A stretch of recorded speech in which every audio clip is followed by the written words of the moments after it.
Previously on The Great Ace Attorney. Indeed it is, my lord. I don't like to be the one to say I told you so, but...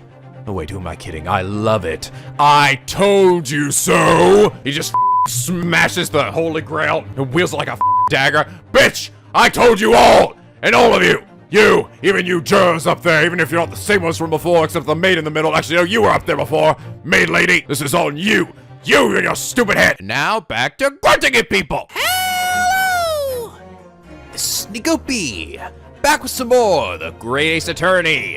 When we last left off, we had a freaking great moment with freaking Gina coming to the stand and having to fully trust in Naruhodō. You know, it's just kind of like her little moment there, and she did it. She told the entire truth, which could seemingly hurt us, but I think it's gonna be what our saving grace here is. I think it's what's gonna be the way we're able to come to the truth of this case, you know? And I guess this game in particular has been really great with these character moments, you know, where it's just like it all comes down to this one single moment where one of these characters is challenged to break through their character flaw in a really epic, amazing moment. And it's just, I don't know, it's really been delightful to watch and to engage in. But you guys told me, so apparently there are about 2 hours and 40 minutes left of the game, which will probably be a little longer for me because, you know, commentary and stuff, so...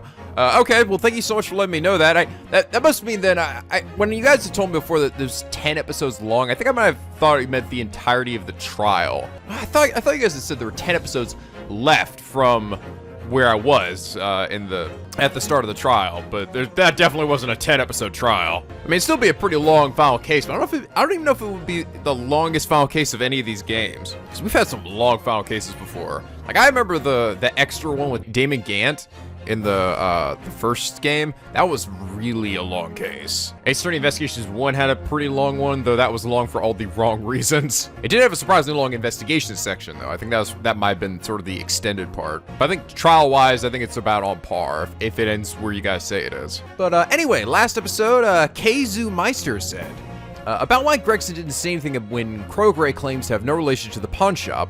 If you press this statement before presenting evidence, you get another secondary witness event with Gregson where Naruhodō tries to get him to speak up about what happened at the pawn shop prior.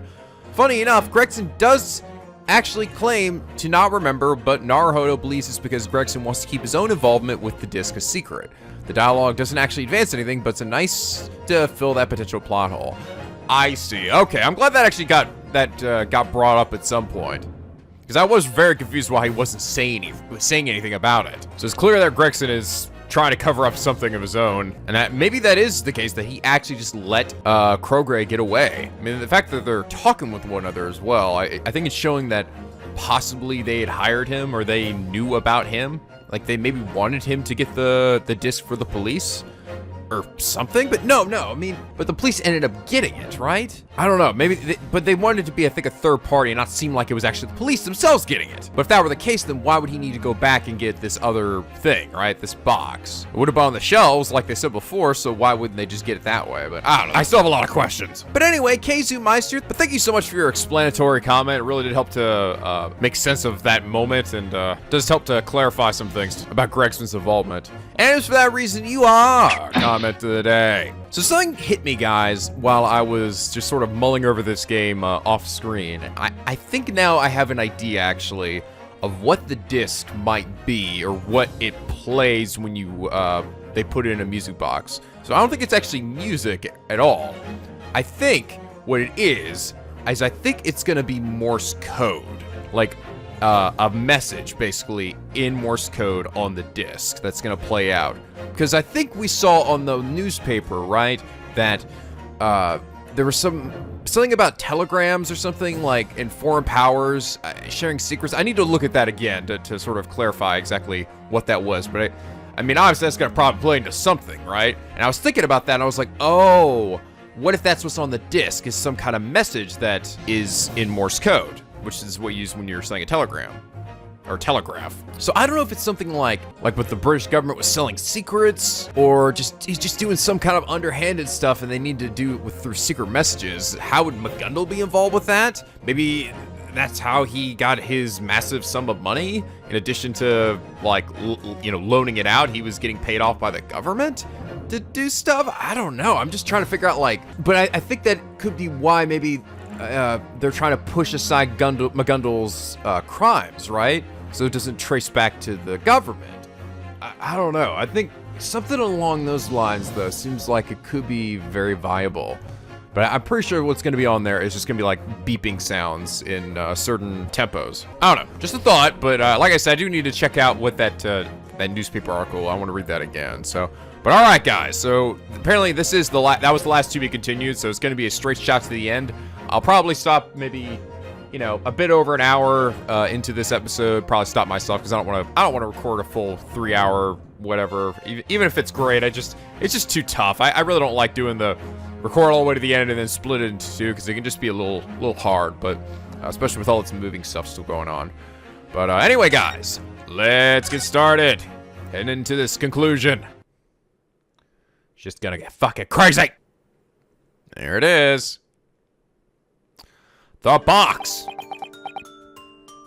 So, this is the small box pledged by Mr. Megundal 2 months ago.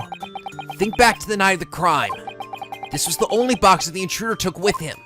Come on, hurry up and open it! Before we do that, Iris, we gotta check this friggin' newspaper article again.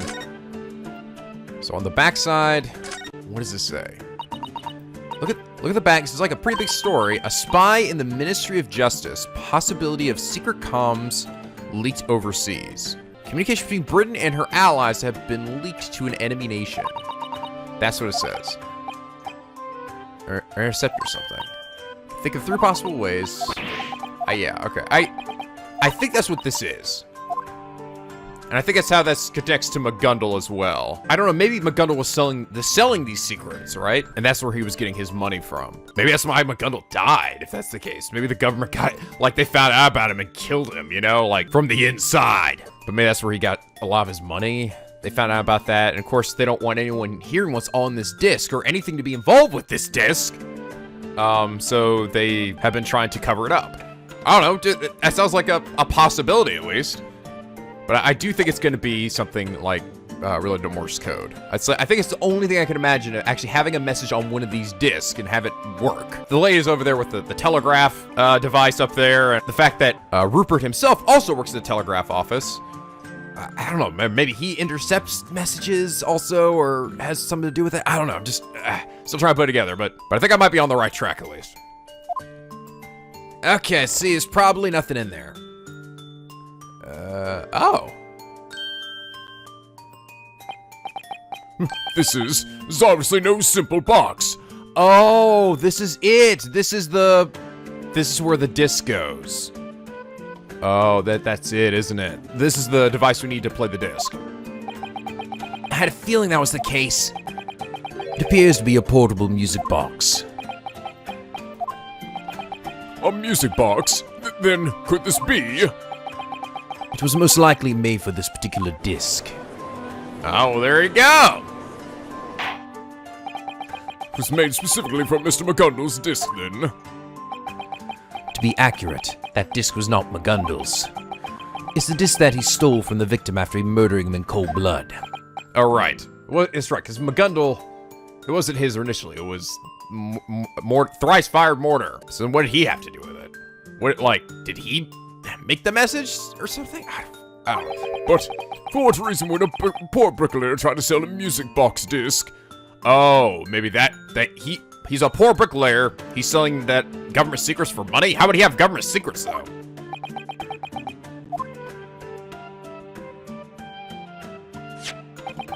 I believe all will be clear once we listen to the music carved into the disc. Very well. Let us listen to the disc using this music box. Please, my lord, you can't. Why not, witness? This music box has nothing to do with the trial.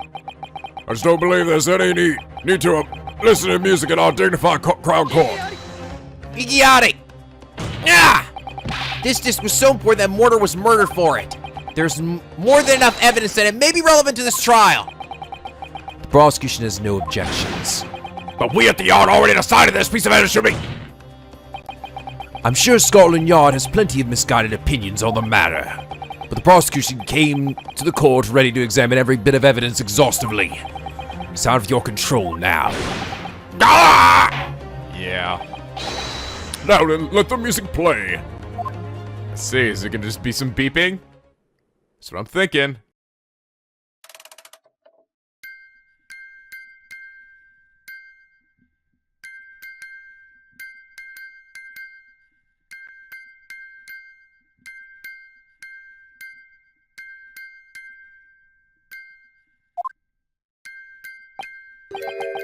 What in blazes?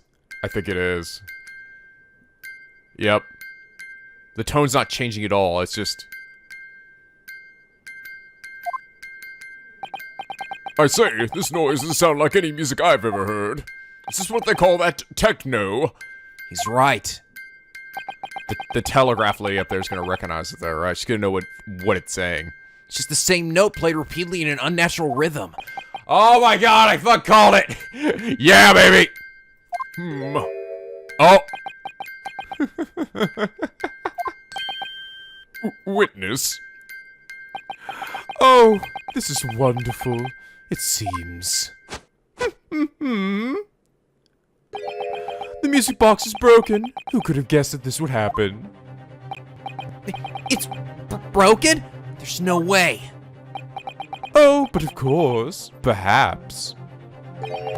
A rather clumsy little bailiff dropped it on his way to the Crown Court. Well, excuse me, Mr. Rupert Crowgray. I tell you, I'm very careful, alright? I treat it like my own newborn crumpet. The only thing broken here is your fucking face. What do you mean my face? Oh, I just slugs him in the face. Oh god, my beautifully proportioned face! British commander doesn't put up with that shit. Actually, neither does the American commander. Oh, well, it looks like you and I have more in common than I thought.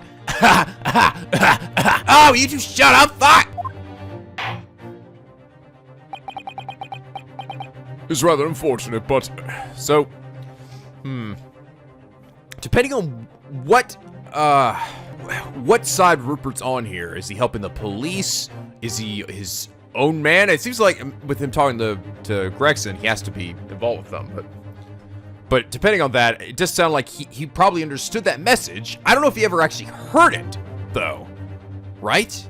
Because he didn't have the disc before, so he couldn't have, even if he found the box, he couldn't have played it and heard what the message was, so maybe he heard it and now he has dirt on somebody? I feel like telegraph lady up there, though, should recognize this. I doubt there's anything to be gained from listening to a broken music box. Do I know Morse code? What are your thoughts, Defense? I wonder. It certainly does sound like it's broken, but... will we find any new leads by listening to this music box? It's probably important. It's absolutely important. I insist that the music is an important clue. Really? But this is just random noise. What could it possibly teach us? It certainly does sound like nothing but noise, but there's something bothering me.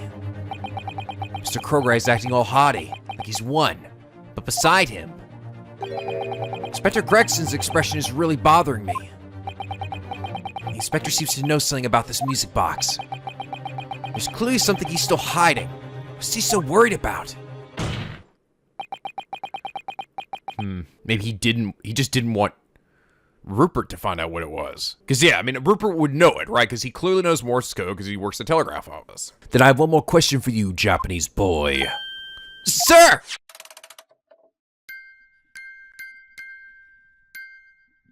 Oh, it's my jam. It's my jam right here. Pray tell, just what do you mean to say this horde music is supposed to prove? The music box probably makes this noise because it's broken, it's a new genre of music, it's not music at all. Ah, stop that song! If this is a music box, that doesn't mean that only music can be played on it. Crowgray's arrogance vanished in an instant. I knew it. I'm on the right track. It's funny when you make deductions from a person's body language. I wonder if you know what it is, Iris. Seems I mean, I wouldn't be surprised if you already knew Morse code. It makes you seem kind of like Omzi, Ryu. Yeah, you're right. He does seem like a big dumb idiot. That's not what I said. It is exactly what you said. It doesn't mean only music can be played on it. In that case, what do you propose the noise is, Japanese boy? Well, if you don't present a solid answer. Those fake words of yours can hardly be accepted as a serious claim. He is correct. I think it's about time for you to accept that this music box is broken beyond hope. Ah, I need a proper answer here. Hey, Ryu! I just took a little peek at this music box. This doesn't seem broken at all to me. What? This music box is only made to play one note to begin with. Thank you so much, Iris. You're a lifesaver. I know. I'm the best.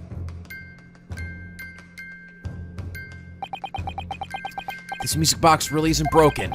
There must be some meaning to this sound. It's not meant to be music. It's coming to me. Seems like that bit of tape on there would actually get in the way, though. Oh. Could this sound be... Say, Ryu, I was just thinking. I feel like I've heard something similar to this recently. And when I say that, I mean super recently.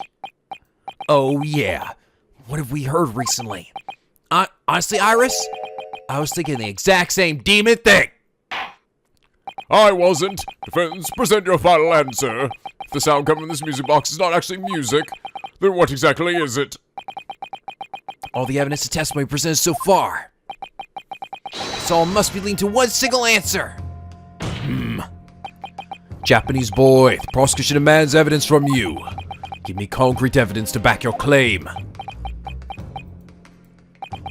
Understood. This may be the most ideal time to strike. This is my chance to connect the dots. The piece of evidence that reveals the truth behind this music box is... Would it be the newspaper article? It's the disc itself. No. It might actually be that. Yeah, I think it is it. Yup. This is this morning's newspaper. Pickpocket girl brutally murders upright pawnbroker. My, it's the biggest headline. Well, hello, it's got my name in there too. British judge. They even spelled it right. Oh, not that one. The important article is on the reverse side. Reverse. A spy in the Ministry of Justice. Possibility of secret comms leaked overseas. There's a major incident currently under investigation by the Yard, as I recall. Messages telegraphed by the government through what we should have been secure routes are being leaked to foreign countries, so the rumors say. Telegraphed? Is this what people mean when they talk about telecommunications? Indeed. Juror 5, may I ask you a question? Oh, yes, of course. What is it? You work at the same telegraph station as Mr. Krogray, right? Correct? Yes, I do. And the telegraph station you both work at covers the district where major government and offices and newspaper companies are situated. That is correct. The other telegraph stations wish they could hold a candle to us.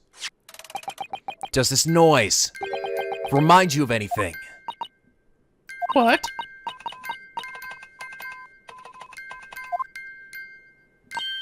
Oh, wait, could it be? I think so. It sounds very similar to what you've been doing with your telegraph there. What did you call it? Morse code? What? Stealing private telegrams sent by the Ministry of Justice wouldn't be an easy task. Unless you're a skilled telegraphist, that is. Then the contents of this disc are an encoded international telegram leaked from the Ministry of Justice. Yes. Yes! I was on the right track after all. Order! Order! Order! But I say, that would be treason, a crime punishable by the death penalty. Oh, what does that mean? It's treason and the death penalty. Rasputin, do you know? Rasputin says you gonna all die today! Now he's got the revolutionaries' attention. The Ministry of Justice classified information. Our enemies would pay a great sum for that. I must learn this Morse code very fast. Couldn't that have been related to the trade inside the omnibus 2 months ago? However, after Megundal's death, the disc remained at Hatch's pawnbrokers. Oh. If that were the case, the man who stole this information would have been fraught with worry. After all, if his crime's discovered by the British Empire, he would swiftly be sentenced to death for treason. to prevent that, he had no choice but to steal it back at all costs. That's why he broke into a closed pawn shop in the dead of night. Oh. Okay. Let me look at this again. The man who stole this information. So Rupert Crogray is the one who got the information. And sold it, I guess, to... Well, I don't know. Then how does Thrice Fire Mortar come to play? Did he just deliver it for him? But then the fact that it came to the police's custody, you need to get it back. All to collect what Mr. Megundal had left behind. What do you say to that, Mr. Crogray? You're saying that I stole my own country's secrets? Preposterous! Absolutely ridiculous! It seems you do not intend to admit to the defense's accusations. Of course not! You ingrates think you can impugn my integrity with impunity, all because I refuse to speak! Iggyari. Ha! Then go on and advocate your innocence to your heart's content. Testify about the defense's accusation. All right. The offense being judged today in this trial is the murder of Hatch the pawnbroker. As you all know, murder is a grave crime to be punished by penalty of death. On the other hand, treason against one's own country is no less serious a crime. It would do you well to keep that in mind as you testify. With that said, the witness may... Marta! Oh! Oh, those two. Alright, don't forget about us, Bob. Let's join in with that testimony too, yeah? You two again. Name's Debbie Timbeller. Occupation, well, criminal, ain't it? Name's Tyler Timbeller. You must be joking if you think we're gonna sell our country, Bob. Yeah, people call us the Three Timbeller Man. I swear to God. Is there the time for your mucking about? No, you two are gonna fuck it up for me. I know it. Get out of here. Rebel against the defense. I'm nothing more than a mere telegraphist. I couldn't steal state secrets anyway. The recording in that music box isn't even Morse code to begin with. That man was negotiating with a bricklayer, not me. I had nothing to do with him. 2 days ago, we followed this guy's plan and broke into the pawn shop. That's all, Sir Bob. If we knew we was gonna sell our whole country, we wouldn't have helped him, Bob. Oh. Oh, they're actually trying to help us. Because they weren't aware that that's what he had hired them for. Was to sell state secrets. Or to get state secrets back.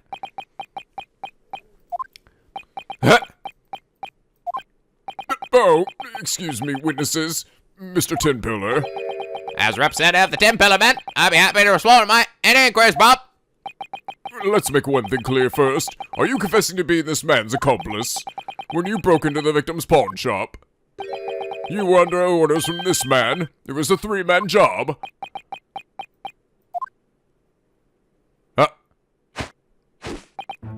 Yes, sir. Oh shit. What the fuck, dude?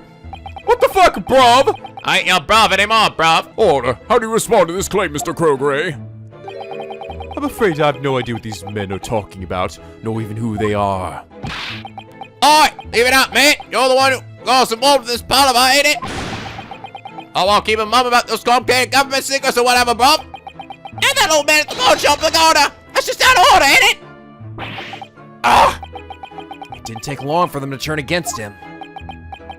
Regardless, I have no intention of confessing to a crime I didn't commit. Who could have imagined this music box would be so vital to this case? We best accept this into evidence. Okay, well, there's one sound. I don't know if examining it's gonna help me at all, but give it a quick look-see anyway.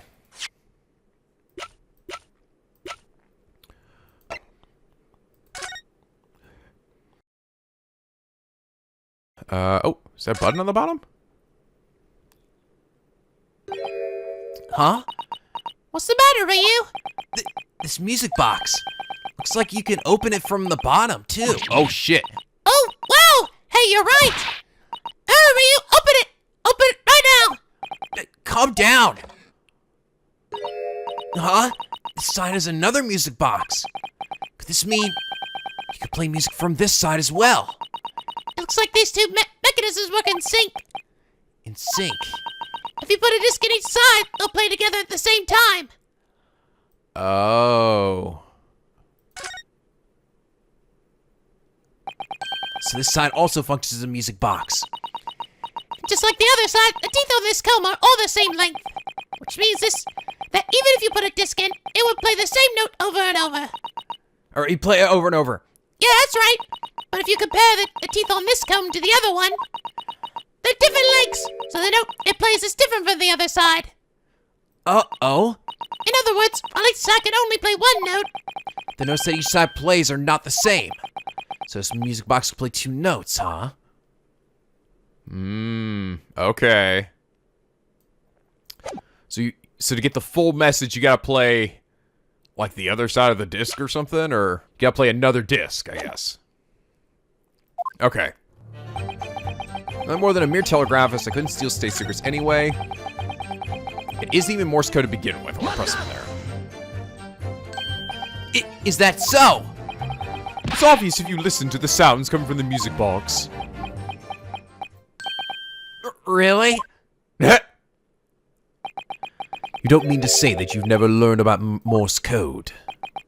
I've never seen him look so exasperated. Come on, like you know it. How about I give you a little lesson then? Jur 5? Morse code is comprised of two types of sounds. Two types? By combining dots and dashes, you can form letters and words. I see. For example, this is A. And this is B. And this music box only plays one note, correct? But this unnatural rhythm kind of sounds like Morse code. At the very least, I can find no discernible meaning in this jumble of notes. Ergo, this is not Morse code. Which explains why earlier the lady didn't remark on this, right? And also, it does mean that out of that, Rupert wouldn't be able to glean anything anyway. No! So do I need like a second disc or something? Or do I use the same disc? Or like a copy of the same disc or something to get the rest of it? Why are you so surprised? Listen to this music box. It's obviously nothing more than broken rubbish. Learn the fundamentals of Morse code before you accuse me of anything. Ouch! He's got me there. I don't think we're too far from the truth. Iris? Consider the idea of trading secret information using this music box. It doesn't seem too far-fetched. It's a shame we can't press him more on that yet. I wonder, is it really impossible to use this box to communicate in Morse code? No, it's possible. I believe it's possible this music box was used to illegally trade telegrams. This is the defense's official stance. How many times do we have to teach you this lesson, Japanese boy? How many times I gotta teach you, boy? You need both dots and dashes to convey Morse code. I'm aware. What? It seems the defense knows something that we do not. I order you to explain, defense. At the moment, this music box plays only one note. Tell us how this can be used to relay a message encoded in Morse code. There we go. The bottom. What's the matter, Ryu? Yeah, wait. It looks like you could. Oh, god damn it. We already went through this. Just open it. Alright. Coconut! What in blazes is this? On the bottom of the music box is another music box. Double music box all the way across the sky. What? Seems that the two mechanisms operate in unison. In other words, if you put two discs in this, you can play two sounds simultaneously. Oh. Morse code consists of two types of sounds, dots and dashes. If you had two discs, you could possibly use them to trade the information.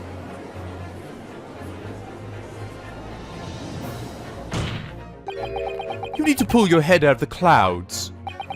Mr. Crowgray? There's not a shred of evidence that supports this man's preposterous claims. But of course, if you have a second disc to present to the court, that would be a different story.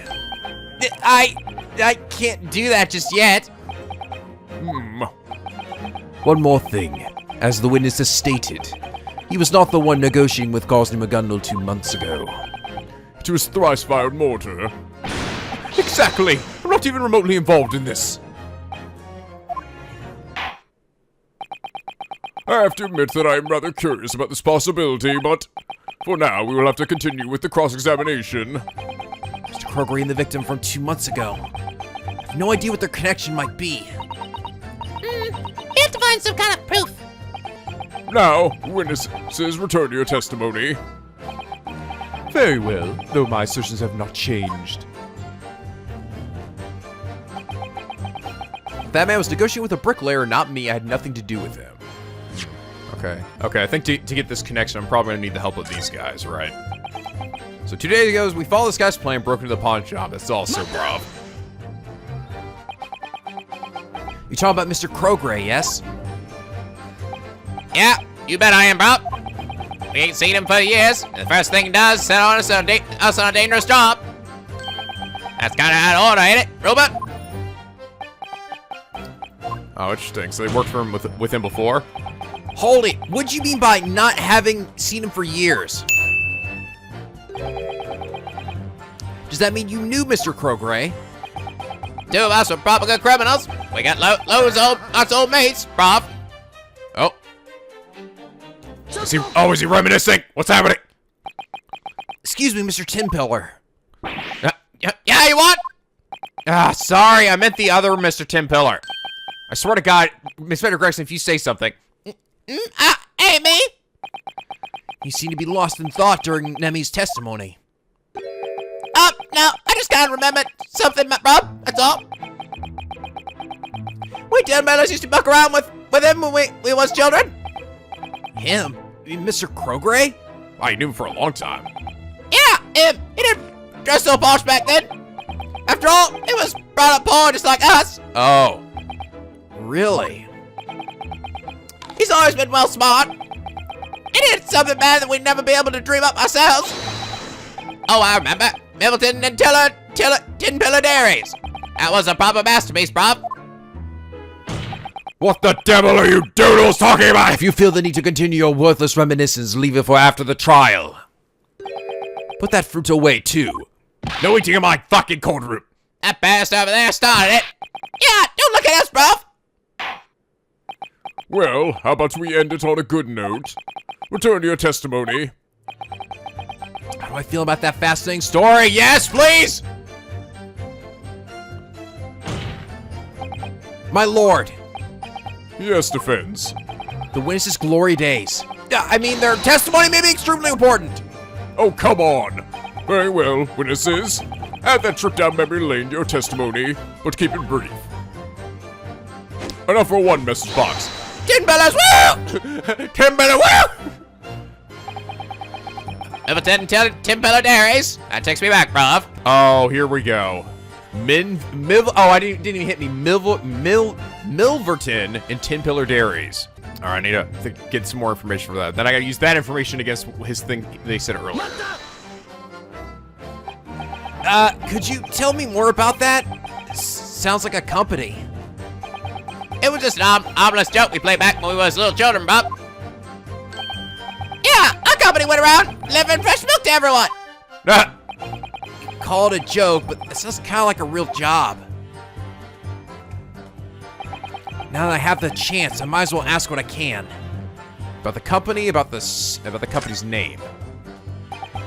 Mr. Tin Pillar, Mr. Kroger, you said this company of yours was a joke. Yeah, Bob. Milverton and Tin Pillar Dairies, right? Yeah, Bob. So what's this Milverton part about? Oh, you got some good ears, Bob. So that's... Oh, hold it. Shut up. Don't just run your mouth. You deny these witnesses' testimony, right? Oh, that must be his real last name, right? Why does the So maybe was that Mortar actually his father? Why does the Milverton part bother you so much? Well,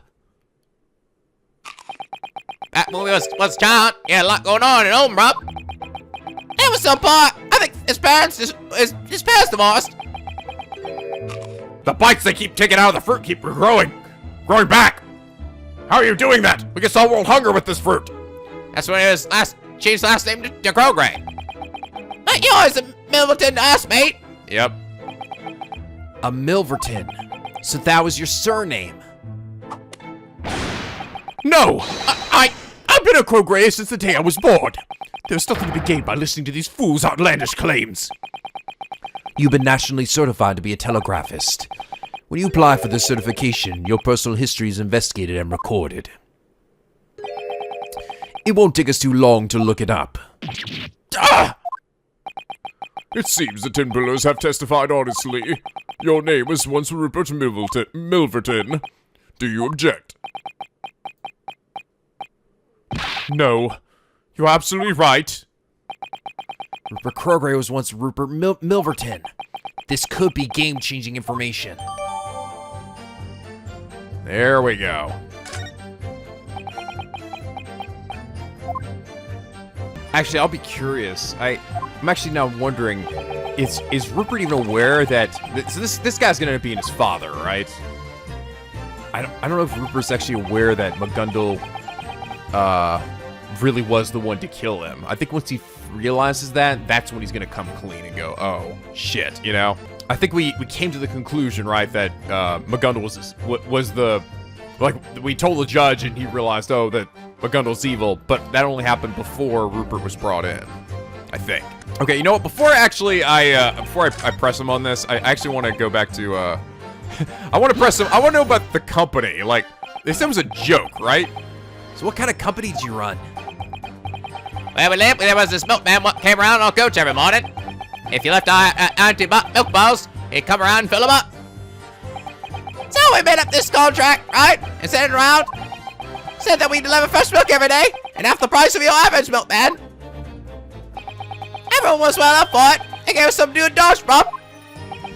Did you live on a farm? Ha! Are you joking? We already said we was poor. Uh-huh. Oh, what we done was way easier, bro. We take another family's full milk bottle and swap it with the customer's empty one. Oh. Bob's your uncle. Wow. Oh my god. That sounds pretty illegal. It was just a harmless joke, little joke, Bob. None of that sounds very harmless to me. If you stole my moo, I'd cut your fucking arm off. And he was the genius that came up with it. You mean Rupert Milverton? Rupert Kroger was once Rupert Milverton. This could be Game changer. Okay. I just want to hear what they actually did in their company. They were talking saying it was a joke. That's pretty bad though. All right, now I think I'm gonna press him and then tell him here, right? 2 months ago, Megundal stabbed the victim to death and stole his disc. Oh well, okay. Maybe we already did bring it up while he was in the room then. Mr. Mortar was a poor, solitary man of few words. He moved to the High Street a few years ago. The citizens know nary a thing about him. But when you think about it, it's hard to imagine a bricklayer being able to get his hands on government information. You raise a fair point. There must have been someone else pulling the strings. That person gave Mr. Mortar the disc. Then he forced Mr. Mortar to negotiate with Megundal. Good heavens. What's the point of glaring at me? A bricklayer living on the high street and a telegraphist living in the city center. If only I had evidence that connects them.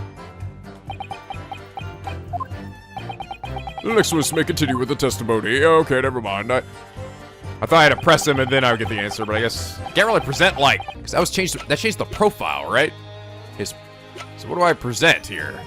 Because I can't present profiles. Oh, I guess maybe Susto's notes now? Yeah, there we go. Because that's got his last name in there. Mortar Middleton. Mr. Rupert Milverton. Why didn't you tell us your old name? I abandoned that name a long time ago. Why would I bother to mention my rubbish past? I don't think that's why. Ugh! You had a reason to hide your old name. What do you mean? In my possession are case files from the trial 2 months ago.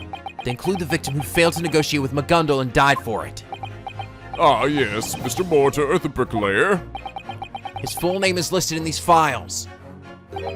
Mortar Milverton. Milverton? Then... Damn straight, old man. Mr. Rupert Milverton. Thrice Fire Mortar was your father. Allow me to repeat myself. When you apply for national certifications, your history is investigated and recorded. Looking this up is not difficult. Do not forget that. You stole the contents of the British Empire's private telegrams. Then you and your father conspired to sell them to Kazuma Megundal. Go! Woo!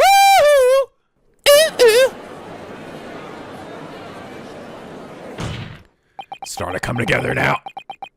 If we connect the facts and the clues that came to light through this cross-examination, we begin to see the truth. The truth? You and your father, Mr. Mortar, made a certain deal with Megundal. This deal has something to do with this music box, correct? You stole information from the Ministry's telegrams and tried to sell it to Mr. Megundal. The decision to split it into 2 music box discs was most likely made as a precaution in case information fell into the wrong hands. Understandably, you wouldn't expect a music box to be used as a hiding place for information. So that's what he was. Well, no, wait. I was like, is that what he was looking for then? Before? No, maybe when he said he was looking for the box. That's right. So where's the second disc? That's the question. However, those negotiations fell apart. Mr. Mortar's life was taken. Megundal was arrested and the stolen disc was pledged to Hatch. Then 2 days ago, you broke in Hatch's shop in hopes of retrieving the pledges. But even this attempt ended in failure. One of the discs was taken by the police, and the other was nowhere to be found. So, on that night, you joined up with the Timpillers to break into the pawnbrokers. You did this in order to finally seize the second disc. That disc was inside this music box. Wait. Hey, what? Don't nothing about that, bro. Oh, it was already in there. Oh, okay. That's what the second disc was. On the night of the incident,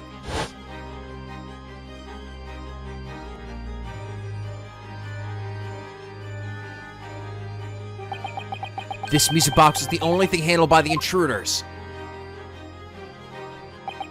Indeed, this was made clear when we viewed the storeroom photograph stereoscopically. So why did they handle that music box? I should think the reason is obvious. Krogray was trying to retrieve the second disc, which was still inside the music box.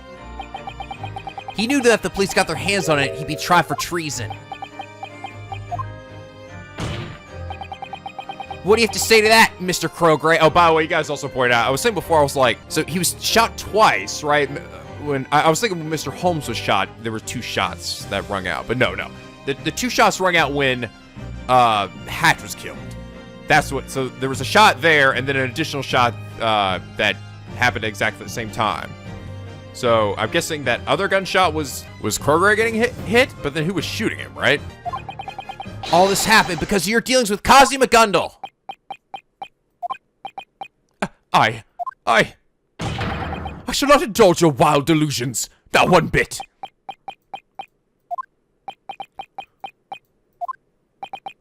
Mr. Krogray, there's blood seeping through your sleeve. Oh. What? Oh! 2 nights ago, 3 shots were fired in Hatch's shop. 1 bullet killed Hatch. Another hit Mr. Holmes' pouch. And the last one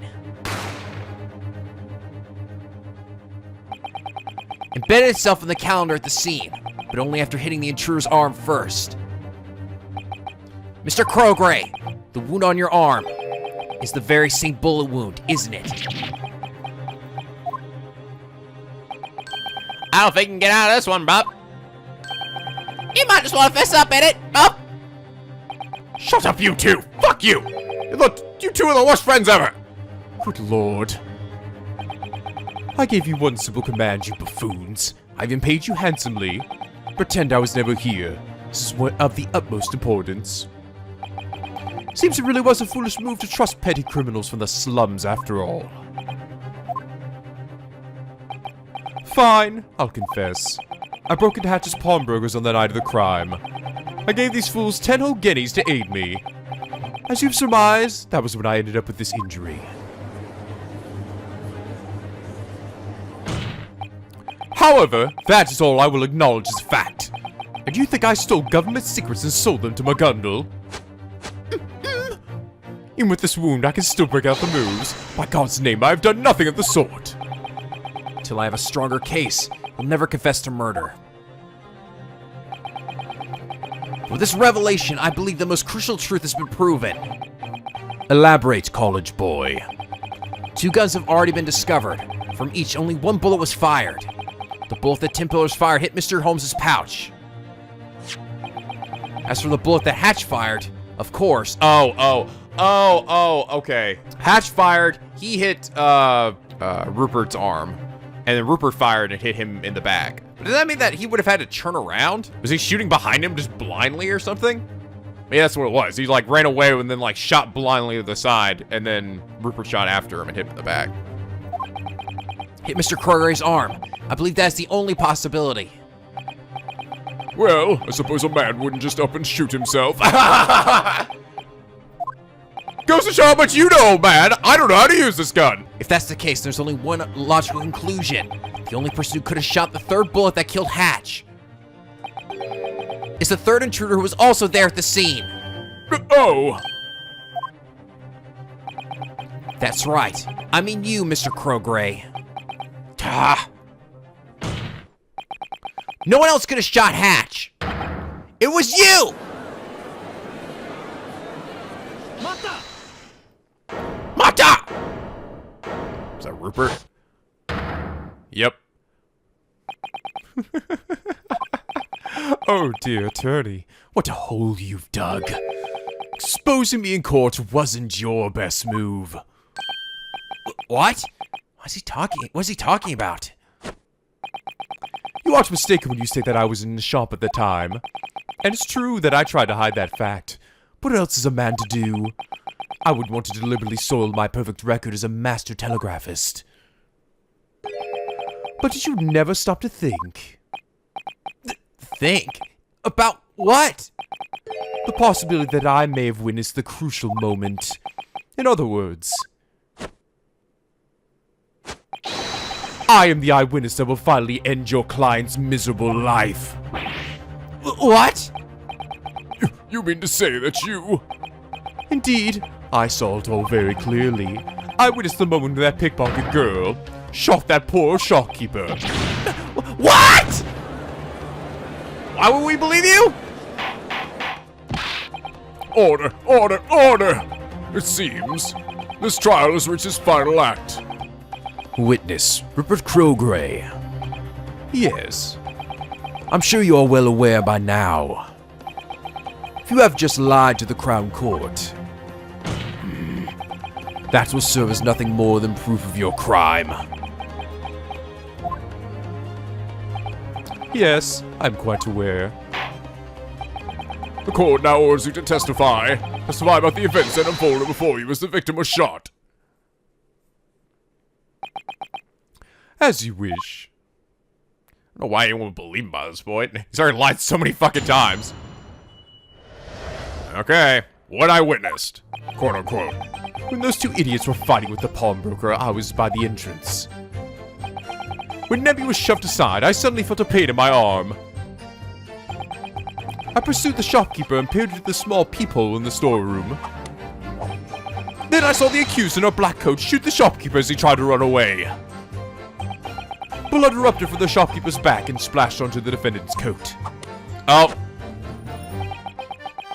After she tossed the gun through the peephole, I picked it up and escaped with it.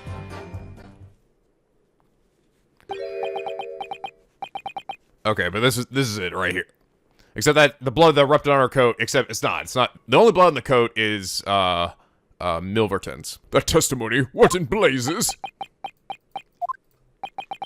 You mean to say that you witnessed the very moment of the crime?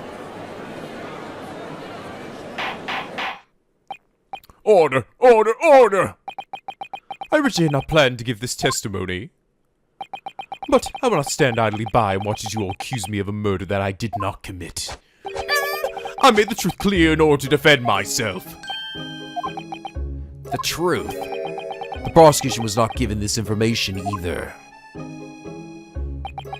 My humblest apologies, sir. The shopkeeper that shot my arm was then shot by that little thief. That is most likely when the blood splashed back. The victim's blood was on the defendant's coat. Are you certain? Yes, there's no doubt in my mind. The black coat she wears now is the one she was wearing on the night of the murder. What? If there really were visible bloodstains, they would be undeniably fatal evidence. Oh shit. But we can't... Oh no. But we can't, say that that's Milverton's blood because they don't accept the color-coded blood thing that Holmes and Iris came up with as actual legitimate scientific evidence. Oh no! Oh no! This might be a problem! Oh fuck. I think he knows that too. It may be possible to detect these bloodstains using a certain test. Huh? Very recently, German scientists developed a technique to detect human blood. Luminol! And I assure you that it's worlds apart from a certain suspicious detective snake oil. Holmes's theories are the real deal. He's not a sham. In the world of science, a theory means nothing without evidence to back it up. Oh dear. It's gonna detect that blood was there, but not whose blood, specifically. German courts have already proven the effectiveness of this method. We have some of this chemical at the yard. My lord allows it. I could have the defendant's coat tested right away. I have this right here in my glass.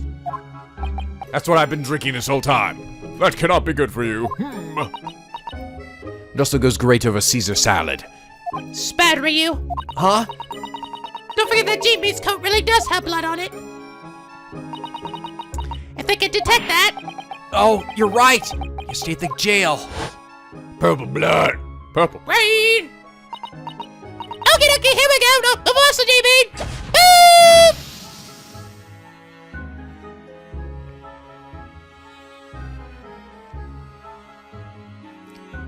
Ooh. I don't know how we're gonna fix this, to be honest. If they don't accept that as evidence, then now what? But it isn't Hatch's blood. It's from 2 months ago. It came from when Megundal stabbed Mortar in the omnibus. That fucking coat?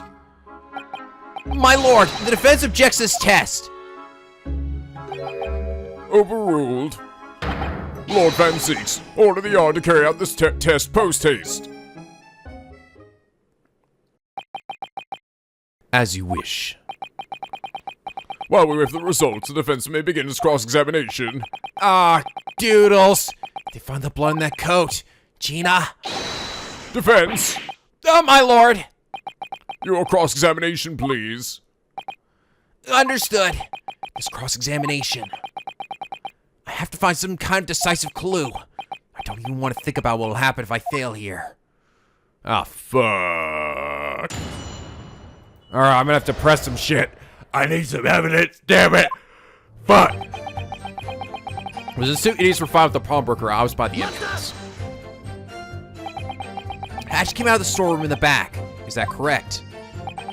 He leapt furiously onto these two as they pried about the shop counter.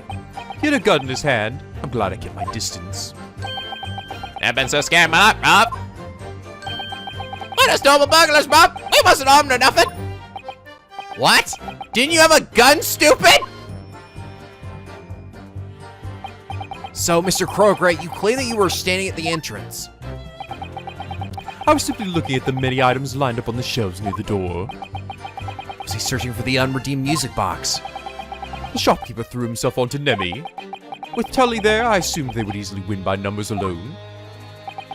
But even that was too much of a task for these buffoons. I tried helping him, but then he threw me over the counter, ain't it? And then I had my gun at the old geezer, and he ran off, bruv. How could you gang up on a poor, frail pawnbroker like that? What a cowardly move. A pawnbroker was fucking Diesel, man. Oof. Ugh. When Nebby was shoved aside, I suddenly felt this pain about what the fuck? Where'd the bullet come from? And that's when you were shot. Indeed, it took me a moment before I realized, however. In the midst of the three-man brawl, they knocked many items off the shelves. The gun must have fired at that moment because I failed to hear the gunshot. Oh. So understand, the bullet grazed you and landed in the calendar behind you. It would appear so. When I looked at my arm, I was bleeding. I tried to cover it with my handkerchief. Without a doctor, I could only wait for the wound to close naturally. It took 2 whole days before it stopped bleeding. Was Mr. Hatch aiming at you in particular? I can't say, but to be honest, I don't think he even realized I was there. Perhaps it was a misfire, or he just missed his true target. When I aimed the gun at him, the old geezer shoved me away. And I tried to scop it off for the end of the door, bruv. What did you do afterward, witness? I pursued the shopkeeper and peered into the small peephole in the storeroom door. You chased him even when he was no longer a threat. I can't say I understand why, but I followed him towards the back of the shop. What did you mean when you mentioned the door's peephole? Storeroom doors made of sturdy wood. But there was a small window built in the door to provide a view with the inside. Which you should know about, because you used it to open up and see that Gina was in there earlier, right? Oh yeah, I forgot. Now he mentions it. That's actually how I looked into the room when I found Gina. Oh, so it actually might be right then, what my theory was before, that someone shot him in the back from the peephole in the door. I might have been right about that after all. I'll say that the fucking start of this shit. So when he was looking through the door, he fired at him from in there. But if that were the case, then that means the second simultaneous shot had to have been him shooting Hatch and then Holmes getting shot, right? And the first shot was actually him getting hit in the arm. I think that's what it's saying. There's my face. Ah, Gina's dead. And what of these two stooges? Did they not see this peephole? No, we never. No, I never saw nothing, sir. I don't think they even knew that the peephole was there. One's too tiny and the other's too stupid. Fair enough. The Templars didn't actually see the murder anyway. The pawnbroker and the pickpocket were inside the storeroom. The defendant was there. It didn't seem like either of them had noticed me watching them. The girl turned her gun toward the shopkeeper in full view of the peephole. And then what did you see? Then I saw the accused in her black coat shoot the shopkeeper as he tried to run away. When the crime scene was discovered, the defendant was indeed holding a gun. The gun belonged to Hatch Windyback, and it had only shot one bullet. The only shot by that gun was you, Mr. Crogray. That just means that the little thief wasn't holding Hatch's gun. The pawnbroker's gun shot me, and the Templar's gun shot the detective. With those two accounted for, it must have been a third gun. Assuming Hatch's gun was not used to shoot him, a third gun is the only explanation. Thus, the defendant must have had a gun of her own. Then how do you explain why nobody found it during the investigation? Calm down, Mr. Attorney. What's so funny? I'm giving you these events in order. I was just about to explain how. Uh-oh. The pawnbroker and the pickpocket seemed to be glaring at each other, but... Oh, whoops, didn't mean to do that.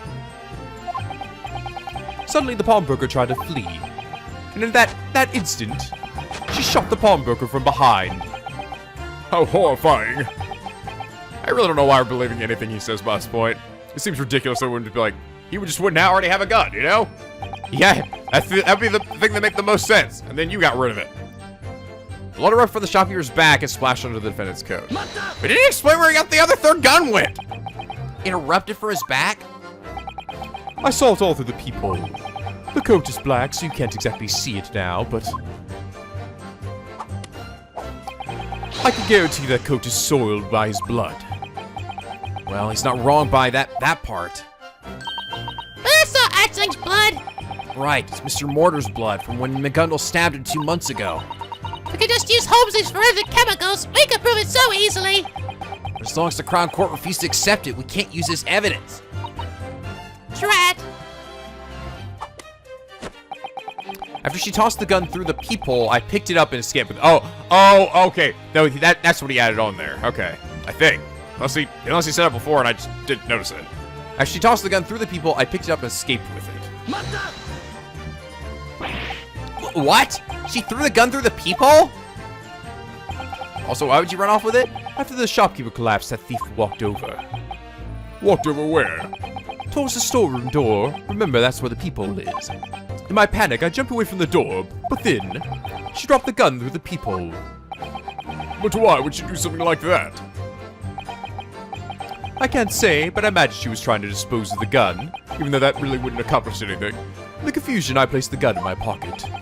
I later rationalized it by thinking that another crime might have been committed otherwise. Oh, you're so fucking guilty. That's doesn't believe any of this shit. Then you were the one who removed the third gun from the crime scene. Yes, I was. Then what did you do with it? Could you give it back? No, it's gone forever. After that, I left those two to clean up duty, and I then left the shop. Cleanup duty? The counter was in proper state, so he had to clear us up, ain't it? I swear I sound like my mom, bro. I did pay you a veritable sum of money after all. Nah. Mr. Krogray, when you left the shop, was the second disc in your pocket? You're awfully persistent. Oh, Sama! Oh, what the fuck? What the? Hey! Excuse me! May I have a word with you two? What the heck?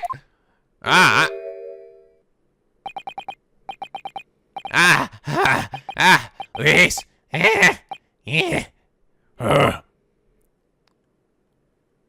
Sorry, just felt like shaking that guy. What is it? Don't act like you don't know! You two were having a pretty big argument just a moment ago. Oh, Inspector Fancies is pretty hard, don't he? What were you two doing? I grabbed my collar, well hard, bro. Then he started kicking off at me. Ask why we never told the police about the third gun. Well, why didn't you? Because we didn't know. We didn't know nothing about no people. My apologies. I lost sight of myself. You aren't hurt, are you? Well, your face don't look all too kind, bro. This guy's proper scary.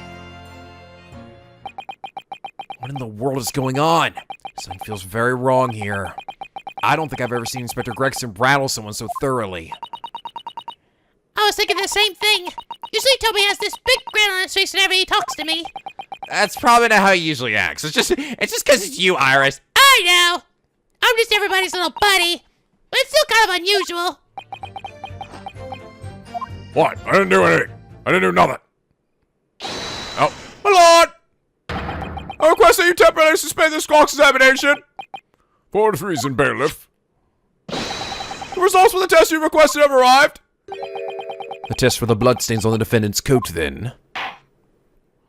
Oh, goody, this should be good. Very well. The court will temporarily suspend this cross-examination. Do you object, defense? No, my lord. I have no objections. Just internal ones. This is just as we predicted. Inspector Gregson, your report. Sir, traces of human blood have been detected on Jean Lestrade's black coat. From the pattern of the traces, it can be surmised that it splashed onto the coat. That is all. What? That said, guys, we told you about how fucking Megundal's guilty, right? Shouldn't you be able to piece that together, too? Ah! Behold my pirouette. I see, I told you as much. The blood of that coat is not Hatch's. Then whose blood is it? That coat originally belonged to Kazuma Megundal. He stabbed Mr. Mortar, a bricklayer. That's when the blood got on the coat. That blood came from Mr. Mortar. Igiyari, dead men tell no tales. Listen well, Japanese boy. Sir? Only 2 months ago, you proclaimed in this Crown Court that Kazuma Megundal was innocent. And it's now that he's dead, you insist that he was a murderer all along. Duh! I have to say, you sound less and less like an honest attorney every time you speak. But, I didn't know! Exactly, this is far from fair. How could you even know who that blood really came from anyway? No matter how stereoscopically you look at it, there's no way to prove it. But we could with the fucking shit! We could use the chemicals that Mr. Sherlock Holmes invented! Mr. Holmes is an activist, is he not? They make him a chemist, not like me, crazy old man surgeon, who still doesn't know what he'd do with his fucking lancet, oh well. Are you saying you would trust chemicals made by a telegraphist? Yes. Or a Rasputin, I gave Peroski to hungry boy and he ran away crying. What? Sorry, what does that have to do with anything? Oh. No, I was supposed to make the connection what he's saying. No, he's saying that, would you trust chemicals from a telegraphist? And he's saying, would you trust Peroski from this scary-looking Russian guy? So he's drawing comparisons of just like how someone wouldn't trust me if I gave them food or something. Sherlock Holmes is a fictional character in a series of silly novels. A real court has no interest in a man like him. That's all there is to it. No, come on though. Come on. It's all been consistent so far with everything that's happened. Should that mean something to you guys? All the colors of the chemicals have made sense. It seems all has been made clear. You see that now that my testimony was true all along. What do you mean? Just as this witness testified, the defendant's coat was splashed with blood. If he hadn't actually witnessed it, then he could not have testified as such. In other words, his testimony was legitimate. This brings us to only one conclusion. The defendant before you shot the victim. That is the undeniable truth. No! Come on, guys! You kidding me? He just made a rational guess. My lord, this old veteran wishes to speak. Oh, god damn it. What? Mr. Garrett, Foreman, we have arrived at our final conclusion, and again, thrice late. We haven't we, my fellow comrades? Yeah! Yuzai. God damn it, you guys suck.